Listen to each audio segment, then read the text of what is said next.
Very special guest. His name is Eric Ninaltowski, the creator of Shadow Sentry, and I've invited him here today to talk about his latest project, Shadow Sentry Origins, which I was given the great honor to be a part of. So, welcome, Eric. It's absolutely awesome to have you here and to be catching up again the second time over. Yeah, man, it's good to be back. And we did record another video, and it just didn't see the light of day. So we're gonna redo it, and this one's gonna be even better. So Yeah. excited to be back with you, man. And hello, all. Hail. Hello, hello, everyone. It's great to have you here. So, how is the campaign going? I know that we're doing this interview a little bit late into the game, but you've had Shadow Sentry Origins out there for people to jump on board with, to check out. Link is in the description below if you are one of those people that I'm talking about and you want to see what Shadow Sentry Origins is packing. But how are you feeling about how it's gone so far? And did it meet your expectations? Did it exceed your expectations in terms of the success that it's seen? So to be honest, I thought it was gonna do a little bit better. My other campaigns have done better. Mm, So, but on Indiegogo, it was shadow banned from the beginning, so you couldn't even search. Even when I had the pre-campaign up, it wasn't searchable. So I don't know if that's why. You know, God only yeah, knows. But it's not. It hasn't reached the funding that the other campaigns have. It met its goal, and it's still in demand, which is great. So it's still going to be available. But yeah, I mean, it's just one of those things. But so I mean, I'm trying not to be discouraged. It is what yeah. it is. It could be many factors. So I'm just plugging away and just gonna keep it going, man. Oh, for sure. Try not to be discouraged indeed. I don't know what this whole shadow banning business is about. And I'm surprised you, of all people, are shadow banned because you're the nicest guy, Eric. I know, right? What's going Yeah. on with these I people? don't I don't even know how they They don't know found me, your book to shadow ban it. right?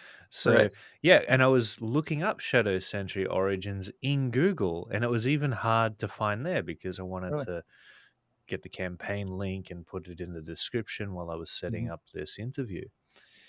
So Yeah. it is a bit of a strange thing, and Shadow Sentry Origins is just such a cool looking book that, man, if I was Indiegogo, I'd be wanting to showcase that on the front page, top row, Right? getting people on board with it. Because, I mean, they take a cut, right? I mean, why wouldn't they Yeah, want kick ass looking projects up there that is going to make people want to jump on board and back? for sure. And So I'm yeah, it's go ahead. it's my fourth campaign. I've done two books before this one, which were the Shadow Century regular series. Hmm. So it's like I have a record for fulfilling, and the other two books did pretty well. And like, why would you do that now? It's just odd. So But strange. Yeah, you've got an excellent reputation. This isn't your first rodeo, that's for sure. And Shadow Century, tell us a little bit about where its origins actually did begin. When did you first start working on this story, which clearly means a lot to you because otherwise you wouldn't have stuck with it for so long. Yeah. So, I mean, as a creator, I'm an artist, but I'm also a creator. I've been creating stories, coming up with things and characters for gosh, since high school. And you know, the time came it was like, okay, if I had one shot and I'm gonna launch a book, like what do I do? What do I go with? And so, I had another story called War Gun. It was kind of like more like a one shot about one character. And I was like, I could do a really good job with that. It'll be awesome. But I was like, I love this story and I love the staying power that it has. I mean, this can go on for, forever. This is kind of like an X-Men type story. But the quick pitch is it's an X-Men meets the Matrix superhero team book with like a supernatural twist to it. So you have humans who have near-death experiences, and they return from the other side with these supernatural powers that let them break the laws that govern the world around us. So rather than having mutants, they're born as they're born with these powers. I wanted them to be normal people, but then they're given these powers. So Right. that's the premise behind Shadow Sentry. And I was just like, this book, it's got a lot of characters, and I could do a lot of things with it. It can have like offshoots, other team books, etc. So it's just there's a whole lot to do with it. So that's why I chose to come out with this one. And then I did the 2 books in the regular series, and like I said, because it has so many characters, I wanted to just slow it down and focus on a few at a time. And so that's why I launched Shadow Sentry Origins, which gives you like the background and the backstories on 2 characters. So I'm focusing on Hopscotch and then Commander Noble. He's the leader of the Shadow Sentry. And yeah, and then we can get into how I tapped you to help me out with Oh, this. yeah.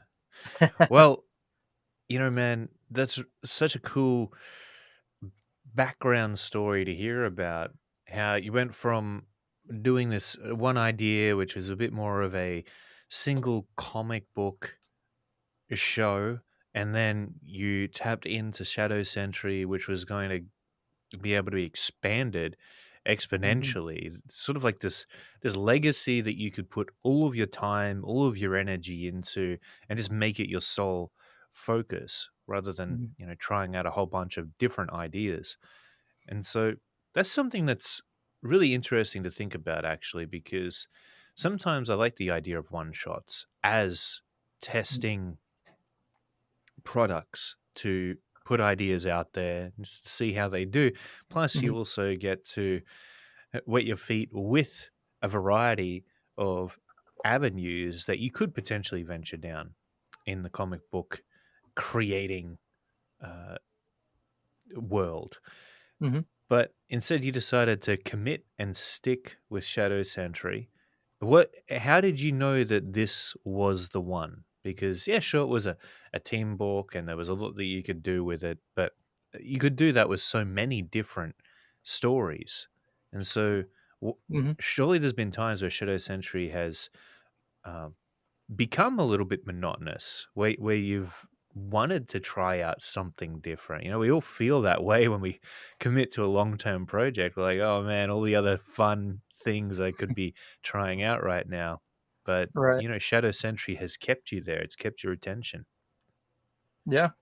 I think part of it could be the fact that it's got. I like stories that we can relate to and that are easy to like identify with. So this one has more of like that, like the biblical aspect to it, where it's like there's heaven and hell, and we can all relate to that. So it's not something you have to like. It takes 5 books to actually like get the universe across. It's kind of like immediate. And some of the other books may have taken like War Gun. It's kind of like another dimension, a whole new world, different things going on. So, I just felt like that Shadow Sentry, like right away, people can identify with it. And it's like, it's not a super new concept. It is, but it isn't, it's a new take on an old trope, So I just felt like it's a cool idea, cool characters, and I could just run with it. I grew up with the X-Men. That's kind of what got me into comics, and I was like, this is my X-Men, and I could do whatever I want with it and just kind of hit the ground running. Yeah. Now, the X-Men was definitely a mainstay for many of us Hmm. younger, aspiring comic artists back in the day. I know that back when I was first getting in, well, I never really got into the X Men, but the books that I was reading of the X Men back then, illustrated by the likes of Jim Lee. So, you can imagine how awesome that was to look at. Yeah, man. And your art definitely has that 90s comic book flavor heavily integrated within it. And man, I gotta say, so this is one of the pages where I was given the opportunity to do up a layout for it. And what you did with it is absolutely stunning. Like, this is awe-inspiring to me. I feel Thanks, like, man. man, I want to get you on my projects now because you're just a master inker. Eh, Thank you, man. I'm trying. I'm trying my best. The way you've balanced out those blacks, and you've got the rendering incorporated in there just beautifully. It's really cool to look at because that stuff confuses me. You know, I try my best to balance out the rendering and whatnot and to make it look good. And you will do all of this traditionally, right? You go over the Yeah. top of this stuff with a pen in one fell swoop. And for me, when I'm trying to render, I'm constantly hitting the undo button because I'm digital, right? So Right. I don't know how you manage to just hit the right line every single time you lay that pen down onto the page. Are you ever nervous about that? That you're gonna mess it up or lay the wrong line in the wrong way where you're not supposed to put it? Yeah, and too, just so people know, like I don't. So when I get your layouts, I'll print it out, and then all the rendering, all the cross hatching is kind of done like on the spot. So it's come with just doing it a lot and being comfortable with it. And yeah, Incredible. sure, I do mess up, but I'll just cover it with some black and carry on. But Yeah, for sure, no, for sure. but yeah. So this is my this is how I ink my own work too. So I'll do a breakdown. It'll be semi rough, and then I'll just kind of go in and ink it. And what I'll do though is to get myself warmed up, make sure I'm comfortable with everything. I'll do the simple straight lines first. I do my borders and just kind of hit the easy stuff. And then when I work my confidence up, then I'm like, all right, I'm ready. Let me go in and do the rendering and hit the faces and all the stuff that kind of is a little more tedious and you can't screw up. Yeah. So I'm looking at your rendering style, and correct me if I'm wrong, but you do it in two layers in each section, right? So you've got the hatches that you lay down first, and then you've got a second set of cross hatches that you lay in on top, mhm, usually running on a diagonal trajectory to the initial set of hatches that you laid in. mhm, Talk a little bit about the strategy behind that. I know it might be difficult to sort of talk about that technical stuff on a mhm. stream, but I'm really just interested to know your thought process, whether or not there's a reason, a rhyme or reason as to why you might do it in a particular way, whether it's just random, whether it matters or not, what direction that, especially the cross hatches, need to go in comparison to the hatches that you would initially lay down? Like, do they run around the form in some way, help to describe it, or is it just there for contrast's sake, there for a little bit of eye candy to increase the visual intricacy of the piece? Do you, Yeah. would if I asked you what your strategy is behind that and how you like to think about it, would you be able to give some clarity on it? I mean, all's I could say is maybe not super technical, but Yeah. you know, um, I love you mentioned Mark Silvestri. I love his lines. I like what's his name? Matt Banning, who inks him. Okay, I Matt think, Banning. Yeah, for sure.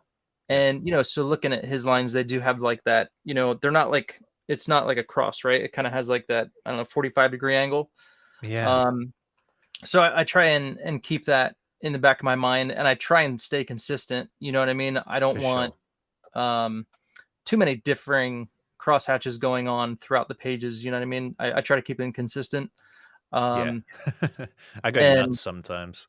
yeah, so um, yeah, so and with your work, I feel like your work is very reminiscent of like Top Cow in the '90s. Yeah, And so I wanted to hit it at that kind of, that kind of thought process. Like, all right, if I was inking like Mark Silvestri, what would I do with it? You know what I mean? So I'm trying to give it that kind of flavor.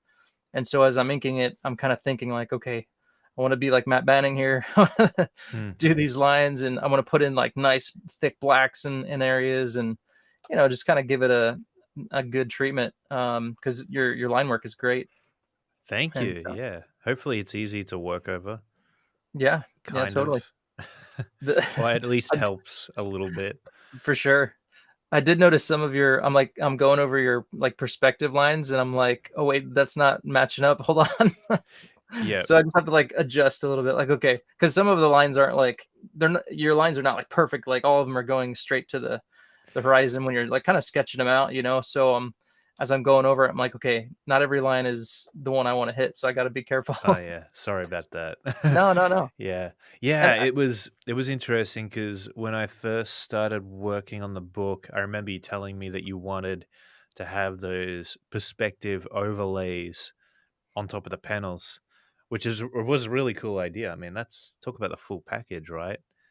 And right. then I started getting really stuck on confining my scenes within those perspective grids. And so it Mm, was messing with me a little bit. So, what I would do afterwards in order to break out of that, because I wasn't able to really construct the scene properly somehow, hmm. while my head was stuck in the perspective and getting the perspective correct, I'm a bit more conceptual when it comes to composing my scenes. And Sure. so, I'd just sketch it out a little bit first, and then I'd lay the perspective grid over the top based on that sketch and try to neaten things up. Not enough, apparently, but I'm glad that that's why you're there, and you made sure that everything was in check. Thank goodness, because Yeah, yeah. in the end, I feel like we really pulled together a great looking uh, page here and throughout the rest of the Hopscotch story. Like, I'm just blown away with what we're capable of when we join forces, Eric.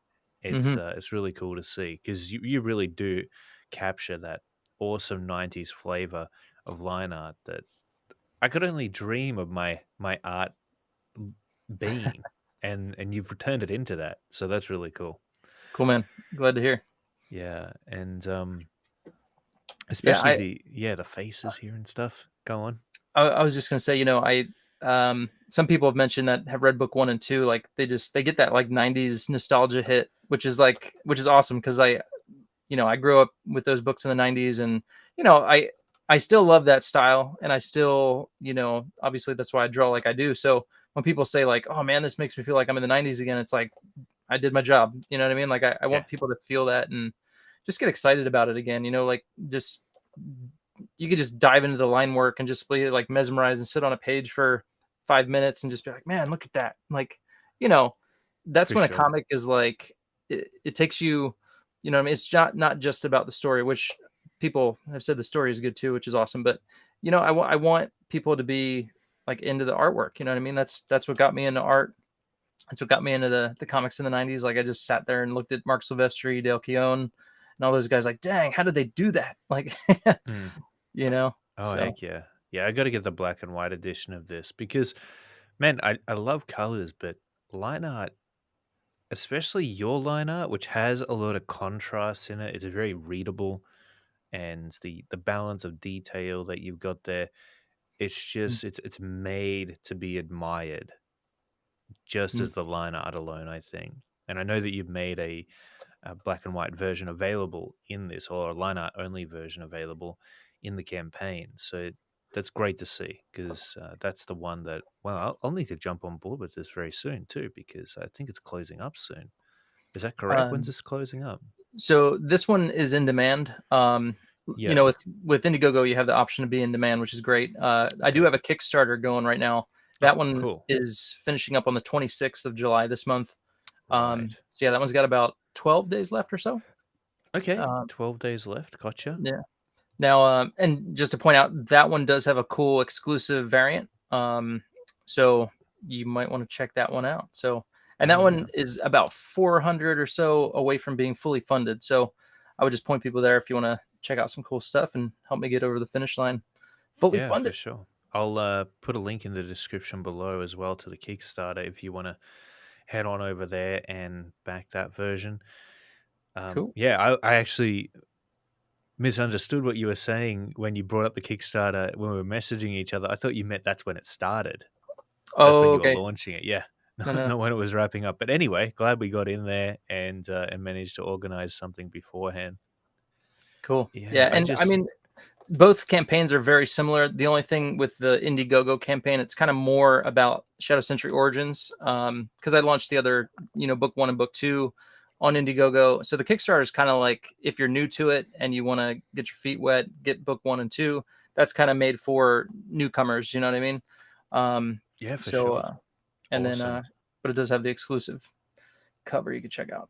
So you've got like that second chance to find out where it all began for Eric and Shadow Sentry. Heck yeah. Awesome, man. And yeah, I know I keep on gushing over this page, but the other thing that I wanted to point out is how awesome you made the environment look, the Mm. background, Yeah, man. and Well, this one here, these shops, because man, it did not look that cool in the layouts, but you really brought the interiors to life here, and just made it magic. These sexy ladies as well, well, and that's all due to you, Kira. man. That, Oh, but and just so people know, man, you all those bricks Clayton did lay out and he put in there, all the boards on the ceiling, like that's Clayton put that all in there for me. So it's yeah. that's why Well, I love collaborating, and it's like you get to do your thing and then I get to come over it and do my thing. It's awesome. It's a fun process. yeah, I didn't expect to actually put as much work into these layouts as I did. Sorry to tell you, Eric.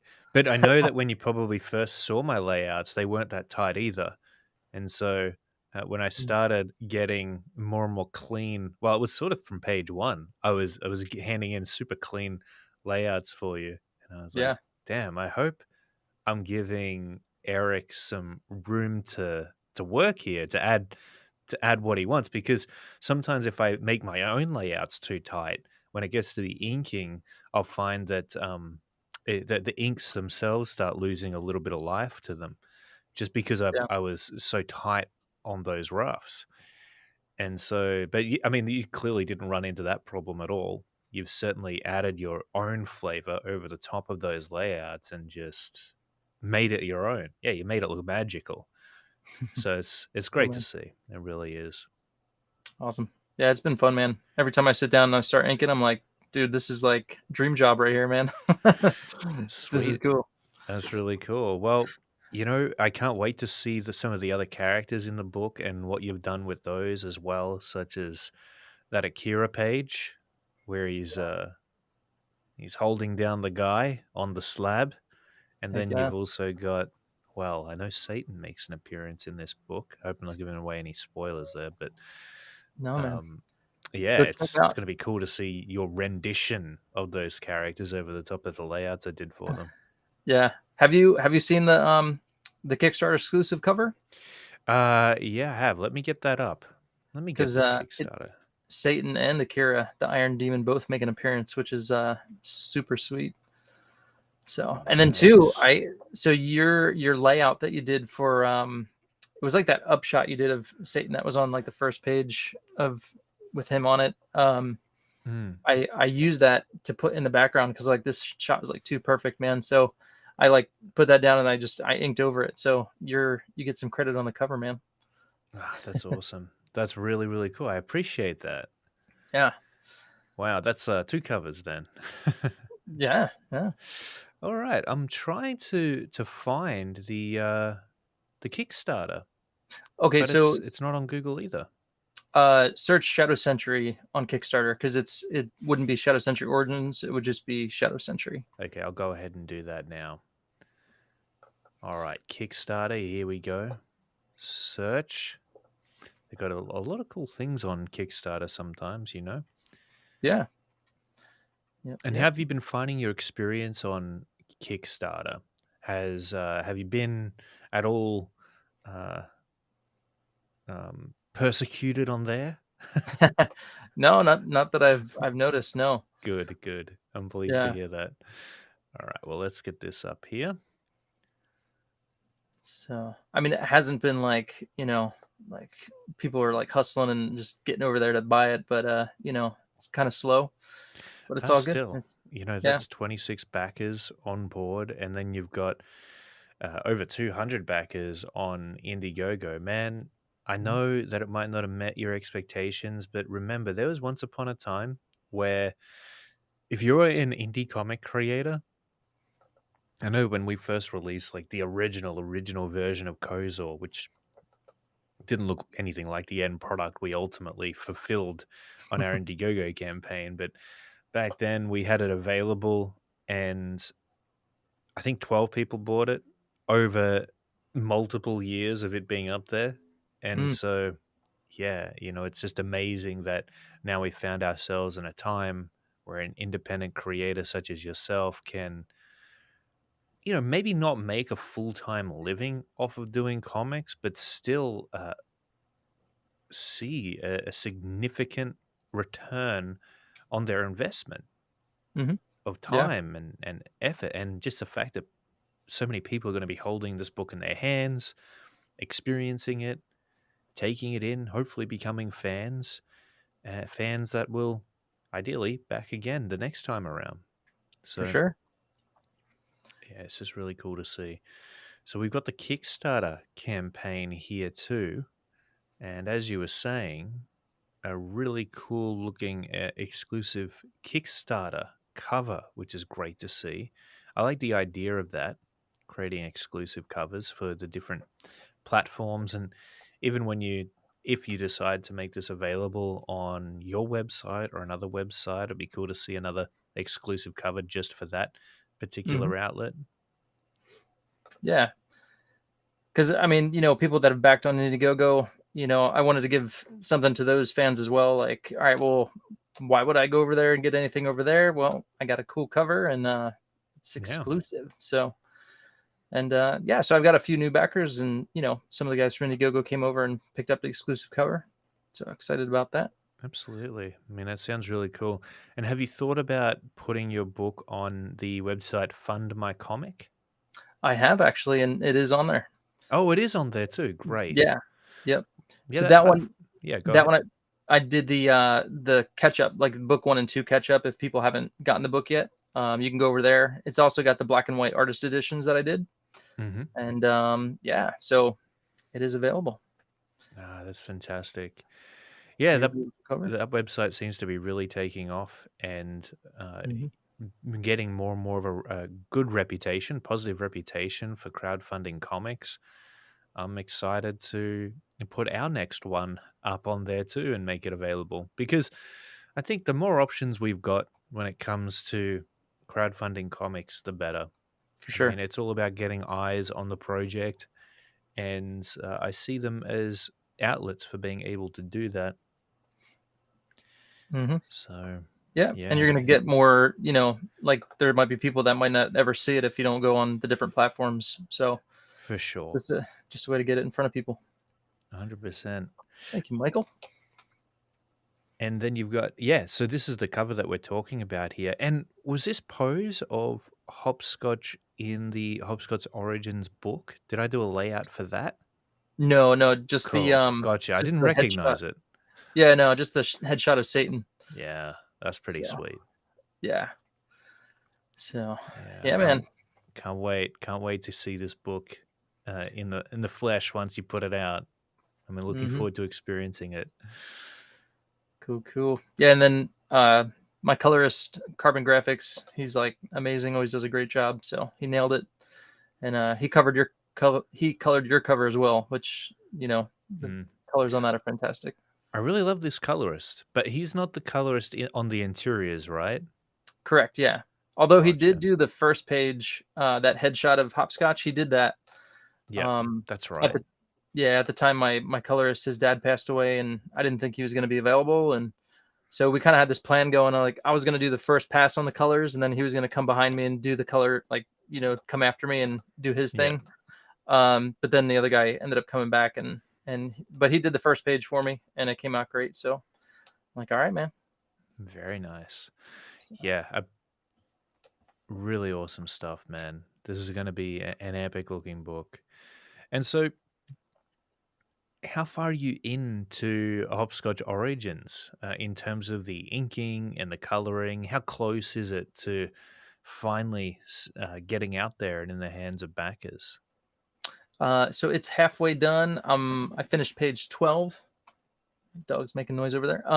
Oh, very Yes, I'm nice. up to page 12, and I had kind of had to take a pause. Next week is the San Diego Comic Con, and I got Hmm. a few commissions, and so unfortunately, I haven't been able to ink any new pages this week. And next week will be busy too, but I'm excited to get back to it. So Yeah, yeah, yeah. Well, that's cool, man. I'm waiting in suspense here, but you're going through it and you're taking your time, and that's super important. You got to do that. I think that when you've got a creator who's got that level of patience, not to rush it, but to stick with it, make it the very best product that it can be, you've got to admire it, and you got to get behind creators like that because you don't often see it. It's really hard to commit yourself to a project that long term, Mm, but you're someone who does it. You've done it many times before, and you're doing it again now. And so, and how are you feeling? You still feeling motivated? Still feeling inspired to get this book out there? Still waking up excited to work on it and heck smash yeah, out these pages? definitely, man. Yeah. When you were sending in the layouts and the breakdowns, and just like looking at them, and because it's neat, because when I do it myself, it's all on me. And so I'll lay out maybe 3 pages, at a time. And so, but with this book, it's like I get the full story. And so, as I'm going through it, it's like, oh, I can't wait to get to that page. Oh, I can't wait to ink that, Mhm. and I can't wait to, ink that awesome splash page of Satan. And, so it keeps me motivated, keeps me going, and super excited about it, man. Yeah, it is very exciting. That's how I feel about seeing these inks come out from you over the layouts. Mm, There's pages I'm thinking of right now where I'm like, man, I can't wait to see what Eric does with that page. And I'm sure that must have been a similar experience for you when I was handing them in based on the script. And hmm I know it's not all about Hopscotch. I know that you've actually got another story in Shadow Sentry Origins as well, which is all illustrated by you, I believe. The hmm inks and the pencils alike, and then you've got the colorist going over the top of that. Yep, yep. So when it comes to working over the top of someone else's layouts as opposed to your own, what kind of difference does that make? I know you've said before that it still takes about the same amount of time maybe to do the inks, but Yeah. um, I guess it requires yeah, well, just how does it feel to work over the top of layouts that you didn't really have to think about? Yeah, Does it it's take the nice. stress off? Are you able to have a little bit more fun?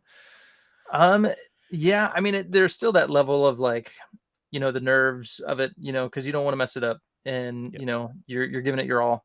Um, but at the same time, it's kind of like, it's a bit different style, so I get to approach it in a different way, and it does make it a little more fun in that regard. So, Yeah. and the way you're drawing hopscotch is different than I would draw it, so I'm trying to like, um, you know, I mentioned in one of my updates, I'm still trying to find that happy balance between both of our styles. I don't want to Yeah, for overdo sure.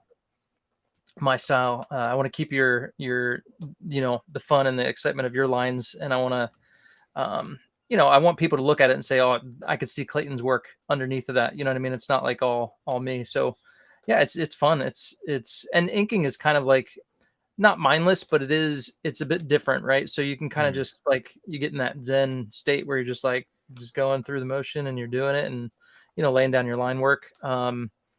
Not all that thinking has to go into it. That's what goes into mm, the layouts and breakdowns. So for it's just sure. it's fun, man. Definitely enjoy it. And yeah. Yeah, I'm glad to hear that. Yeah, it's funny with the layouts and then the inking, but you're not just inking straight in over the top. You are getting creative, at least with the lighting and the shadow placement and then the rendering as well. And Mhm. you don't pencil that out first, right? You just completely wing it on the inks right So then and there. there are most of the rendering, most of the cross hatching is done on the fly. Yeah, wow. But on Confidence.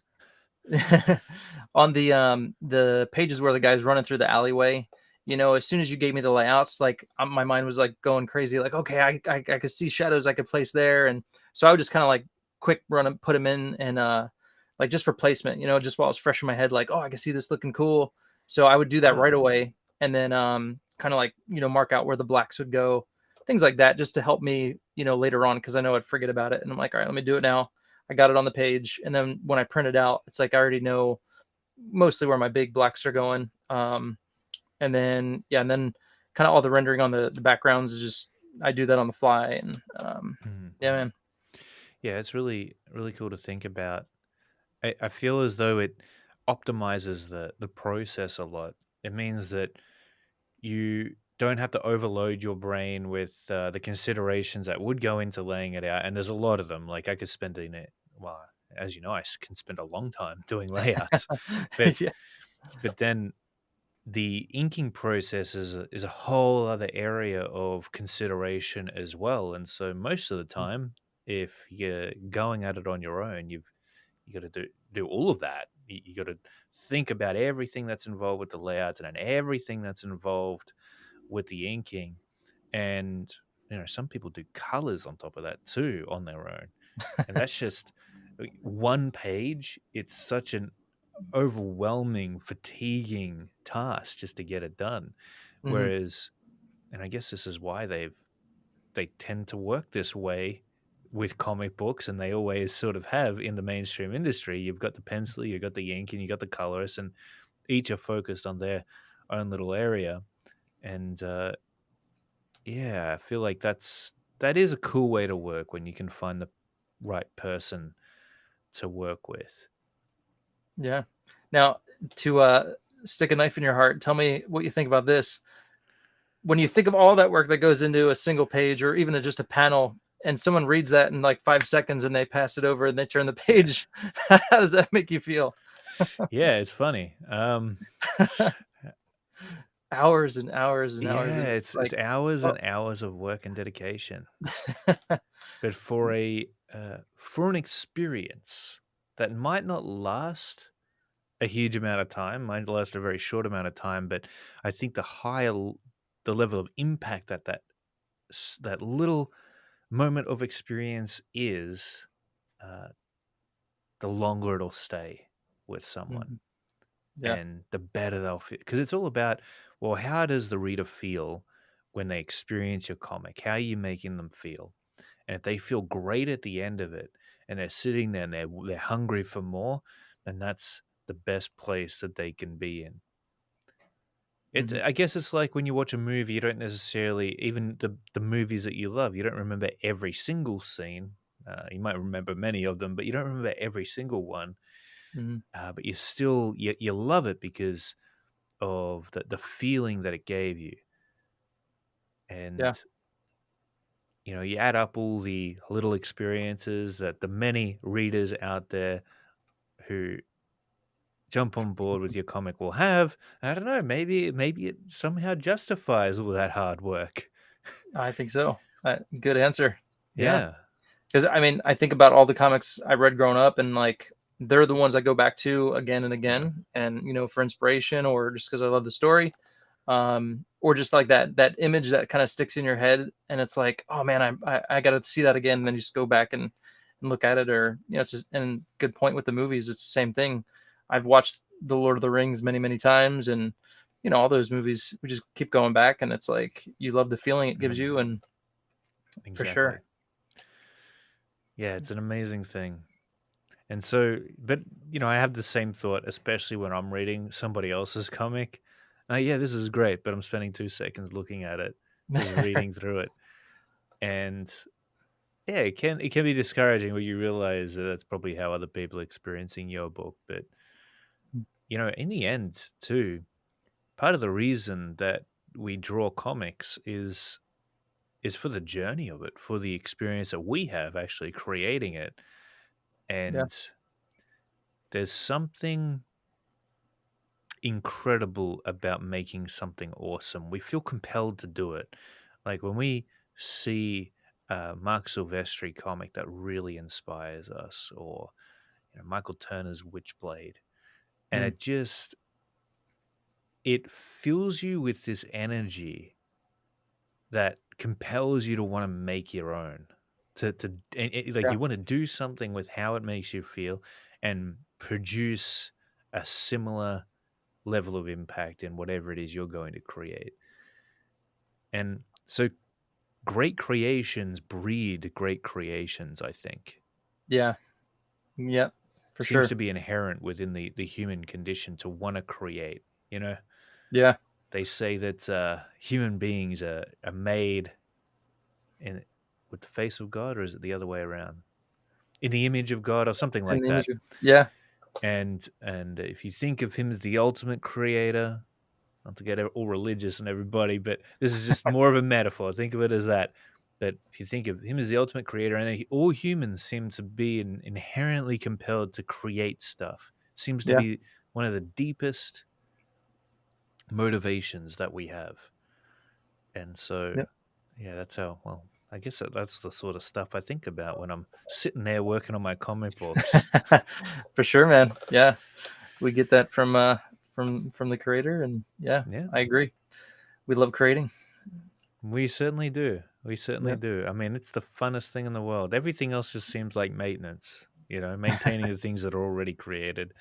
Right. But No, but yeah, I so I I would 100% agree, because growing up, reading Image Comics, like just the passion, and just when those guys made Image and they started making their own books, like you just felt like this different level of passion coming from them, and it's their mm, creations, it's their art, like it was just they're on fire, and so looking at Witchblade and all those books, like man, like that that inspired me to, like, okay, I want to create, I want to do my own thing. And obviously for us, it starts out as like, okay, first I got to get my foot in, I got to draw well, and then maybe someday down the road I can do my own creation. But thankfully, with everything that's happened and with Comicsgate, I mean, that's kind of more of a possibility now than it yeah, was 10 years ago. And we could do our own books. for sure, man. I think the landscape is just changing in such a big way right now with everything, with Mhm. movies, with comic books, with music. Sometimes in a scary way. With the AI stuff coming out, Mhm. I saw something recently about a bunch of writers uh, going on strike Yeah. from Netflix and a bunch of the big studios in Hmm. America, and the the response to that was the big studios didn't care because I guess they've got AI that can just take their place anyway. So Yeah. that for me is, oh, okay, the future is here. But at the same time, we're talking big companies, and big companies are somewhat going out of fashion at the moment. Mhm. It seems to be independent creators who have their own studios or brand that they've been promoting is really the thing that's attracting people, attracting audiences. I mean, you can see that on YouTube and Yeah. with some of the personalities and influencers on there. And what's really cool about that is they can sell their own comics if they want to. They can sell their own sneakers. They can sell whatever they want. You got people who want to make movies with movie review channels. You've got people who want to make comic books with how to draw channels or talking about pop culture stuff. And they're garnering viewers, Yeah. and they're building up their subscribers that are ready to hear what they have to say and look into the things that they have to offer. And I feel like this is just becoming a bigger and bigger thing. You're seeing independent movies take over Hollywood movies at this point in Yeah. time, which is just crazy to think. Like Hollywood Mhm. movies that have massive franchises that have been around forever are getting taken over by new stuff that is being made by studios that were pretty much unheard of before. Yep. And so it's just really amazing to see that happen, and it's exciting. Yeah. It's like kind of like a grassroots kind of thing, where it's like Yeah, just people doing what they love, and it's hitting a chord with everybody, and speaking of what you just mentioned, I saw the Sound of Freedom movie, yeah, and that's what I'm talking about. amazing, yeah. And I Yeah, saw that it was doing better than Indiana Jones. it's That's doing crazy better to than a talk. lot of things. Yeah, I think they were Yeah, saying a $40 dude. million opening weekend or something like that. Yeah, and we went on Tuesday night, and Yeah, Tuesday night at a movie theater is not really packed usually, but this was like really? packed No theater, packed. way. Yeah. So That's I mean, incredible. yeah, that just that speaks volumes, man. Um, Yeah, and you know what else I've noticed is that there's movie actors that were part of really big Hollywood movies that are starting to get into other movies that actually have great storylines and mhm. and directors that you might not have heard as much about, and they're doing really well. Like, I watched this movie that's been around for a while, just the other day, and it's got Chris Hemsworth in it. It's called Extraction. I don't know if Okay, you've yeah. seen that, Yeah. but man, that was a sick movie. It was one of the coolest action movies I've seen in ages. It's probably a Yeah. little bit more mainstream than the Sound of Freedom, which it's just great that the word is getting out there about that movie. Yeah. But yeah, it's we're living in a really encouraging time for creatives, even if on the surface with the AI stuff it can look a little bit bleak. Yeah. Yeah. I don't even know, you know, uh, yeah, hearing some of the stuff that movie studios can do with it down the road is like mind-boggling. Like Yeah. to have people be able to have your face on somebody else's body and like you be in the movie and like create your own AI movie. That's insane.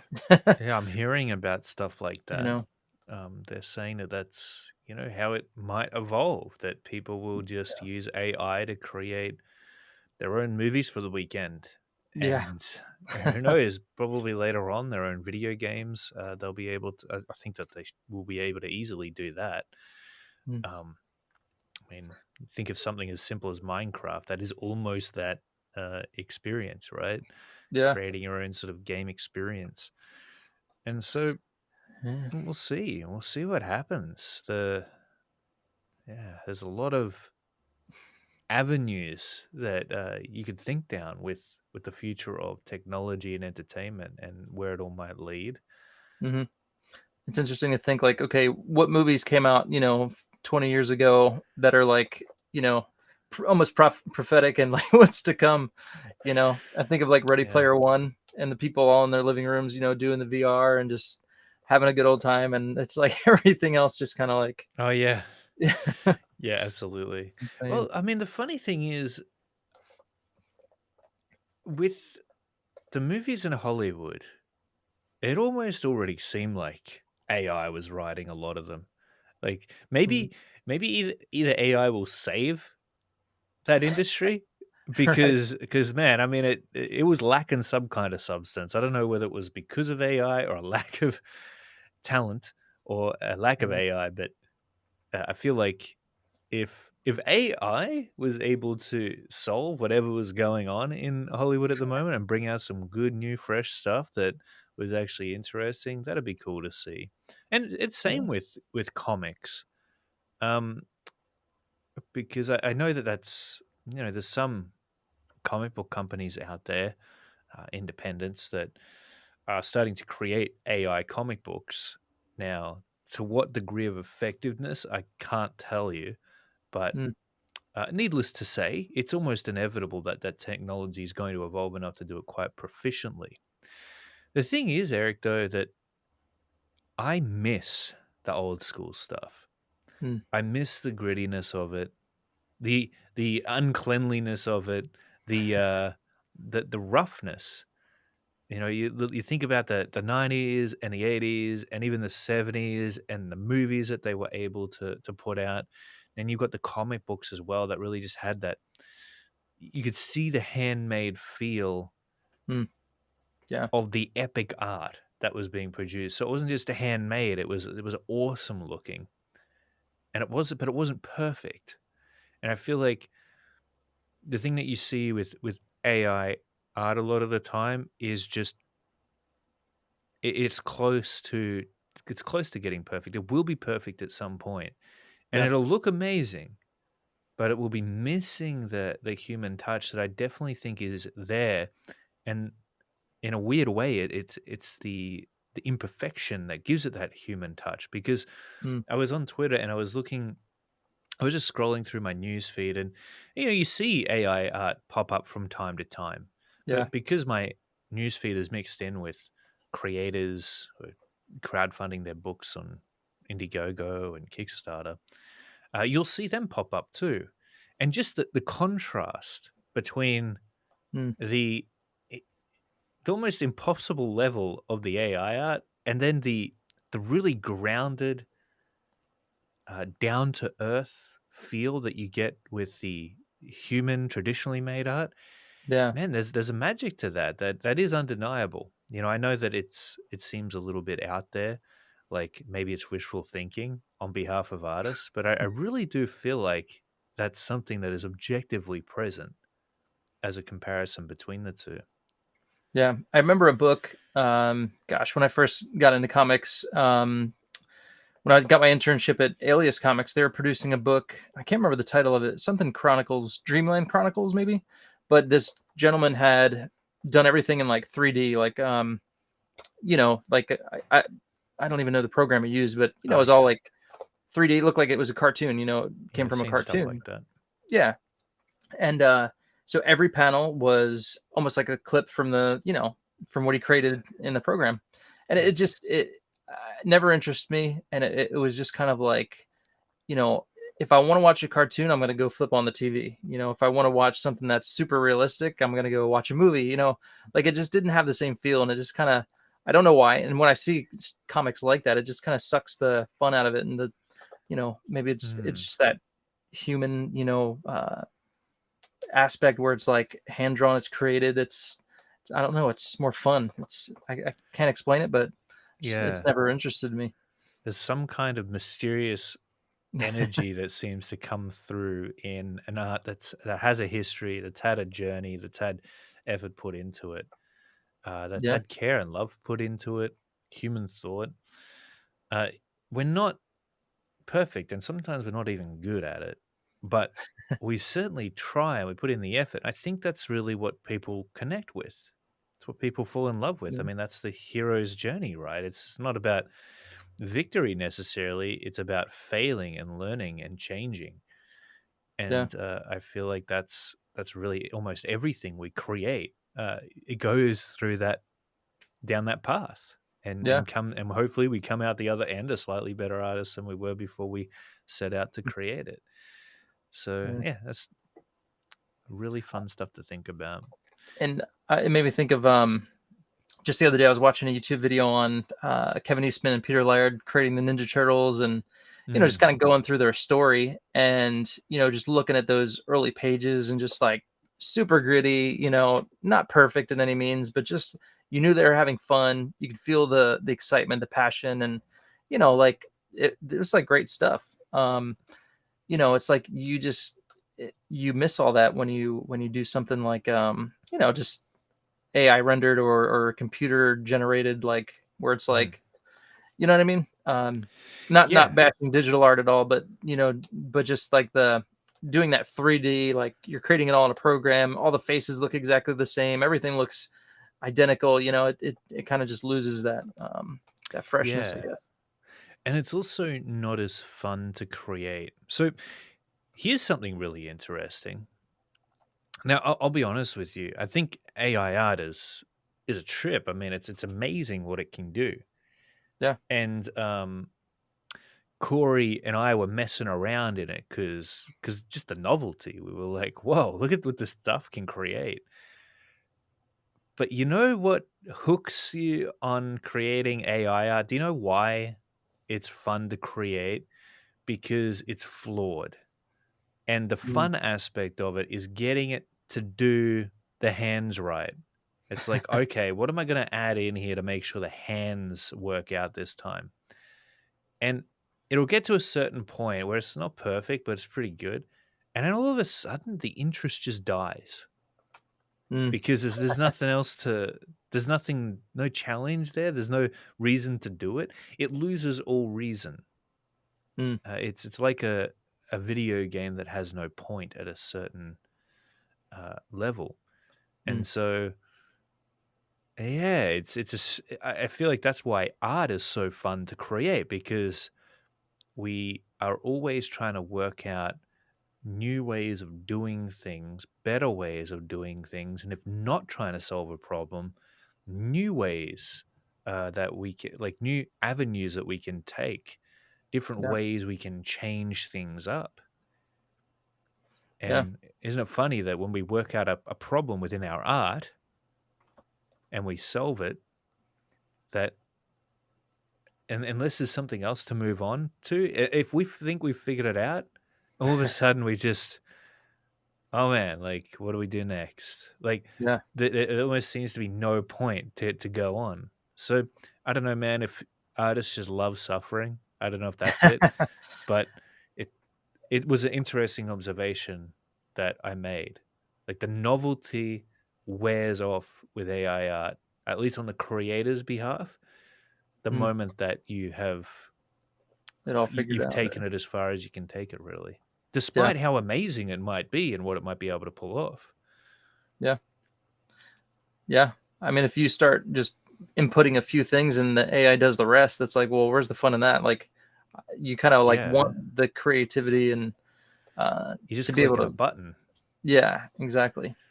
and it's crazy it's weird the fact that you can click that button and every time it'll spit something amazing out that should be incredible. That should be the dream, right? Mm, To be able to click a button and something amazing comes out every time. right. I want my Except, microwave to do that. yeah, except it's not. It really isn't. Yeah. Speaking from experience, I mean, the only addictive quality of it, the only reason that it was fun to do was just because it wasn't doing it properly, and so there was that challenge to make it, Yeah. try to, and same with the so you guys know that I run the online business howtodrawcomics.net, and so I was getting all sorts of ads coming up in my news feed for chat gpt, do your courses in like 5 minutes with AI, write out your ads and this and that. I'm like, okay, let's see what this chat gpt is all about.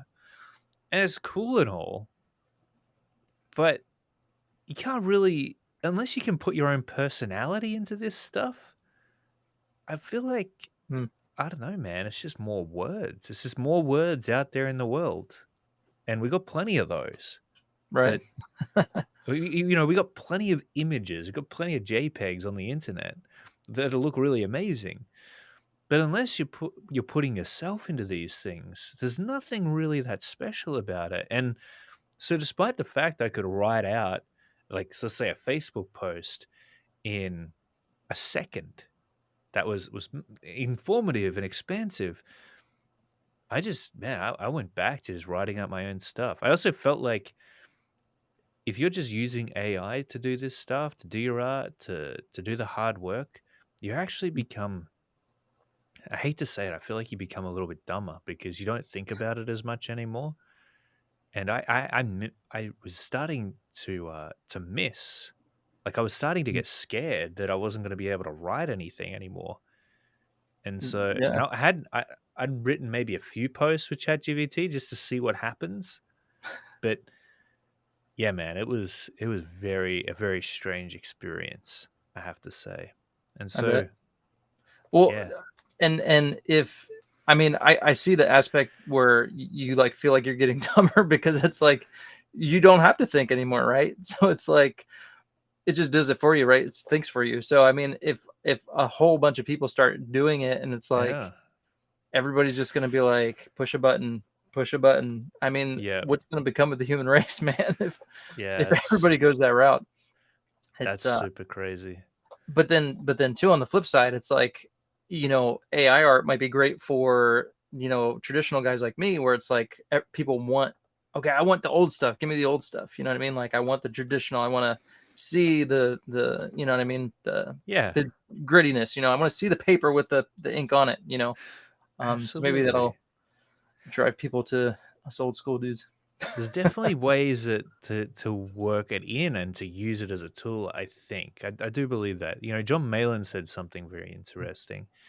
He said, imagine for a moment if you could draw something out, like let's say draw out a layout, and you could get the AI to ink it up like Joe Weems. Hmm. Then okay, that's sort of interesting to think about because you're still getting to put effort in. Hmm. But again, I feel like if it was doing that every time without fail, and it was able to create a perfect Joe Weems inked rendition of your layouts, that latter aspect of the creation process, I don't know, man. It would just feel so unsatiating on a creative level. It would, yeah. I just feel like it would be a non-aspect of the creative process. It wouldn't be the funnest part, that's for sure. It'd just be like the, Yeah.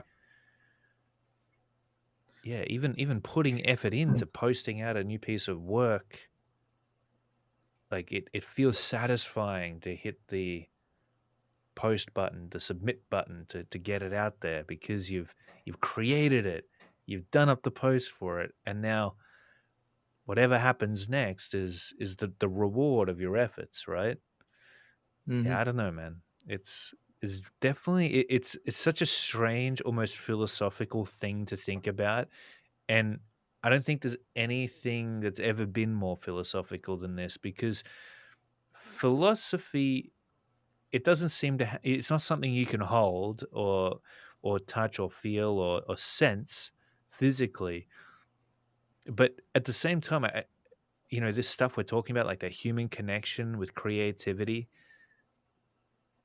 that that really is there. I don't think that's some magical thing that doesn't exist. I think that's literally somehow there, Yeah. both on the artist's behalf and on the audiences as well. Yeah. And I think that in the end, if the mainstream large comic book companies start resorting to using AI and people clue on to that, it's just going to drive them to us, the people who are still creating stuff with by hand with our minds. Yeah. I mean, in one respect, I could see the like, okay, what would I do with that if I could maybe not lay it out, but maybe do a little more fine finished penciling and then have AI ink it. I Yeah, mean, that'd be a huge time saver for me. it I would mean, be. Yeah, I could get my books out twice as fast. yeah. um, so I mean, I could see how I could use that. But then again, it's like, okay, well, what am I losing in the artwork? What am I losing from my, my art? And you know what I mean? So you kind of got to weigh the pros and Mm. cons. I mean, yeah, it's an interesting thought process. And It is an interesting thought process. yeah, It's. I don't even know how I would feel about that yeah. because I it's mean, like how good would it be? it Really? would be good. I think it would be good, but I don't know how it would actually be. I suspect that. Well, I love it when someone else inks my work and does a really great job, I guess. So I guess in a sense, like there's if you're hiring an inker to go over the top of your art and they do a really good job, that's super exciting to see. So Yeah. if you could get that same feeling from the AI, then that'd be good. Mhm. Somehow knowing that it was done by an AI though really Right. See, I really think, dampens the experience a little bit. yeah. I mean, as long as you could keep that you know human aspect to it, like because I wouldn't like people that can't draw. Maybe they can write, but they can't draw. Like, okay, well, let me write because I could do that. Let me get AI to do the rest. You know what I mean? Save money, save time, whatever. Like, I could see the use for that for some people. You know what I Yeah, mean? But you got to keep that creative juice to it. You know, if you lose that, then it's like, well, forget it. for Like sure. again, like the dude with the 3D art, it's like that sucks all the fun out of it for me. So like I wouldn't even touch that. You know what I Yeah, mean? exactly. Yeah. Um, Yeah, I do. I think there's actually probably a really good chance that AI inkers are going to come about pretty soon. hmm, Um, because you can already put badly drawn stuff into an AI generator and it'll pop out something that I don't know looks cool. hmm. So yeah, I don't know, man. We'll see what the future holds. We did get somewhat carried away on this topic. Thanks for all the comments in the chat. It's good to see. Yep, Yeah, yeah. Might become self aware at some point. This is the future. yep.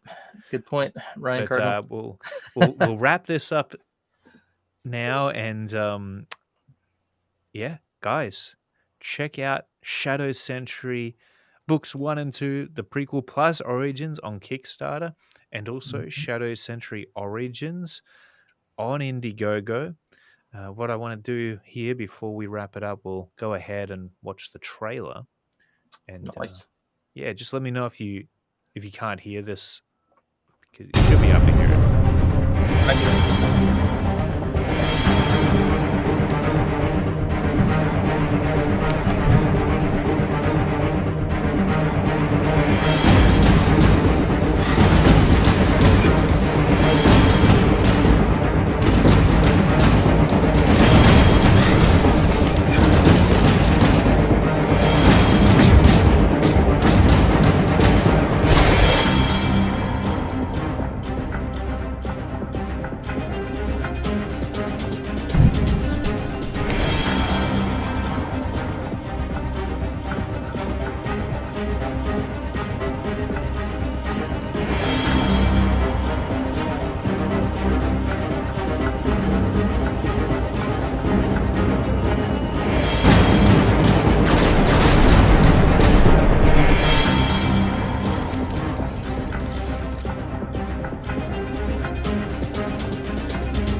Very cool. Very cool indeed. Oh, I can't hear you. There you There we go. go. Sorry about that. That's okay. Yeah, man. Cool. That was super awesome. All right, let's get back to this. Now, I wanted to ask you something. Hmm. Who did the colors for this cover here? That is Carbon Graphics again. Wow. So that's pretty awesome. That's some amazing coloring work. So Yep, he yep. also did these colors here too. Correct. Yeah. And your cover he colored. Yep. Stunning. Yep. Had a lot of fun on that cover too. Yeah. Man, really awesome stuff. It's exciting. Guys, if you would like some 90s action packed comic book goodness, be sure to hit the link in the description below. Go to the Indiegogo campaign. I'll have the Kickstarter link up there as well. Secure your copy of this book and experience it for yourself. Got to support creators like Eric Ninaltowski so that he keeps on putting out this level of awesome comic book content for us. Please do, guys. Yeah, man. I think you'll be really excited about what you see. Yeah, I hope you'll see the quality and the hard work that it's put into it, each and every page. So I know you guys will like it. Oh, it's very, very clear that you're putting an immense amount of effort into these pages. We can see the love, Eric. I want to Cool. thank you so much for joining me today, man. It's always an absolute pleasure to catch up, and I hope we can do it again real soon. Cool, man. Real quick, Jay asked, how many pages is the book? So the first book in the series, book number 1, is 54 pages, story and art. Book 2 is 50. It's either 50 or 52. I'm drawing a blank. And then the new book, Shadow Sentry Origins, will be 50 pages as well. And it's 2 parts, 2 stories. So you get 25 pages of Clayton doing his breakdowns and layouts, me inking him. And then the other story will be 25 pages as well of That's all my amazing. art. Yeah, Awesome, yeah. man. Cool, cool. All right, everyone. Well, big thank you to the chat for joining us today. Always love having you here. Appreciate your comments, appreciate your questions, and we will see you again real soon. Until Thank you then, guys. keep on drawing, and we'll catch you later. Bye bye for now.